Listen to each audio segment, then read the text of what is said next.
এই সন্ধেটার জন্য আমি আর আমার বর যে কবে থেকে ওয়েট করে আছি, মানে কি বলবো। আসলে ব্যাপারটা হয়েছে কি, এখন আর সেভাবে বেরোনোর সুযোগ হয় না, কারণ আমার সোনার যখন 6 মাস বয়স তখন ওর বাবাকে পাঠিয়ে দেয় মানে বাইরে, আউট অফ স্টেশন ট্রান্সফার করে দেয় কাজের জন্য। তো ও আসে মাসে 4 দিনের জন্য আসে, সেই 4টে দিনও যে চোখের পলক ফেলতে শেষ হয়ে যায়। তো এবার আমরা ভেবে রেখেছিলাম যাই হয়ে যাক, ঝড় জল তুফান মানে বন্যা যাই হয়ে যাক, আমরা বেরোবই এবং নিজেদের মতন একটু সময় কাটাবো। তো চলে গেছিলাম বারবিকিউ নেশন চন্দননগর, যেটা নতুন ওপেন হয়েছে বাগবাজারে, সেটাই।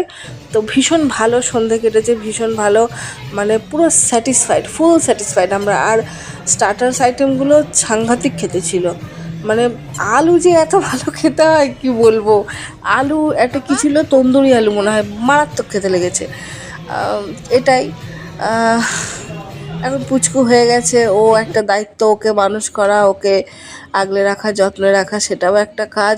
তো সবই থাকবে জীবনের সব কিছুর মধ্যেই, এই রকম ছোট ছোট আনন্দগুলোই থেকে যাবে।